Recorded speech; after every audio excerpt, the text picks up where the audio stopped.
பள்ளிக்கல்வித்துறை அமைச்சர் செங்கோட்டையன் செய்தியாளர்களை சந்தித்து வருகிறார். நேரலையில் பார்க்கலாம். இதுபோன்ற சம்பவங்கள் மாணவர்கள் தைரியமாக இருக்க வேண்டிய நிலை. அதே நேரத்தில் இது பெரும் இழப்பாக நான் கருதுகிறேன்.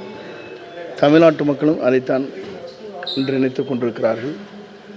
ஆகவே இப்படிப்பட்ட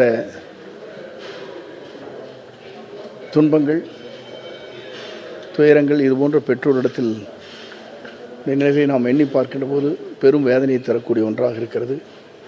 ஆகவே எங்களுடைய அந்த குடும்பத்திற்கும் இந்த மாணவிக்கு ஏற்பட்டிருக்கிற அந்த நிலைகளை நினைத்து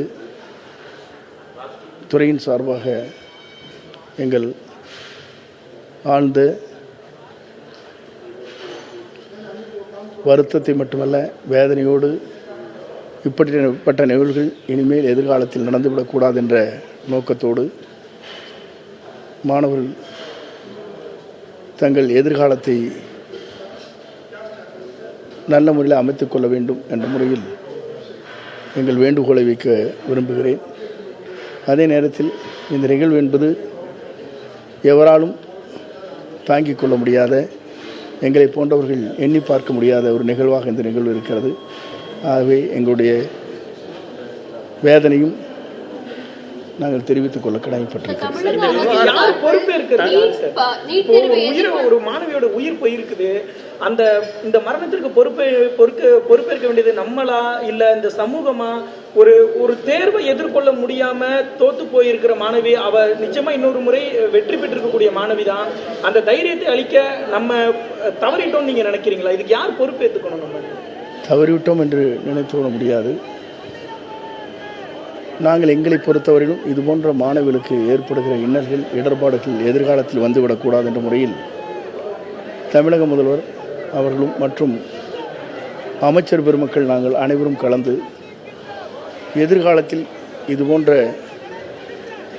மாணவிகளுக்கு மனதிலே கூட ஒரு அச்சம் வந்துவிடக்கூடாது என்ற முறையில் நாங்கள் அந்த பணிகளை ஆற்றுவதற்காக விரைந்து அந்த பணிகளை நாங்கள் மேற்கொண்டிருக்கிறோம். எதிர்காலத்தில் பள்ளிக்கல்வித்துறையின் மூலமாக எந்த பொது தேர்வுகள் வந்தாலும் அதை சந்திக்கின்ற அளவிற்கு அவர்களை தேர்வு செய்வதற்கு தயார்படுத்துவதற்கு இந்த அரசு பல்வேறு நடவடிக்கையை விரைந்து எடுத்துக்கொண்டிருக்கிறது. அதன் மூலமாக தமிழகத்தில் இருக்கிற மாணவர்கள் அனைவருமே எதிர்காலத்தில் இதுபோன்ற அச்சத்தால், மனவேதனையால் இந்த நிகழ்வு போன்ற நிகழ்வுகள் ஏற்படாத வகையில் இந்த அரசு அவர்களை காக்கும் என்பதை நான் இந்த நேரத்தில் தெரிவித்தேன். இந்த விவகாரத்தில், நீட் விவகாரத்தில் தமிழக அரசும் மத்திய அரசும் மாணவர்களுக்கு கொடுத்த ஒரு தவறான நம்பிக்கை, அந்த போக்கு தான் இந்த அளவுக்கு இந்த தற்கொலைக்கு அளவுக்கு இட்டு செல்ற அளவுக்கு காரணம்னு ஒரு குற்றச்சாட்டு இருக்கு. அதை நீங்கள் ஒத்துக்கிறீங்களா சார்? இந்த அரசை பொறுத்தவரையிலும் தொடர்ந்து மத்திய அரசுக்கு அழுத்தத்தை தந்து கொண்டிருக்கிறதை தவிர நீங்கள் எல்லோரும் பார்த்திருக்கக்கூடும். அமைச்சர் பெருமக்கள் வந்த நேரத்திலும் சரி, முதலமைச்சர் பாரத பிரதமரை சந்திக்கின்ற போதும் தொடர்ந்து அதை வலியுறுத்தி கொண்டிருக்கிறார் என்பதை நீங்கள் அறிந்திருக்கிறீர்கள். ஆக இந்த அரசுடைய நிலைப்பாடுகள் தெளிவாக நம்முடைய மாநிலத்திற்கு விதிவிலக்கு அளிக்கப்பட வேண்டும் என்பதுதான் எங்களுடைய கொள்கையாக இருக்கிறது.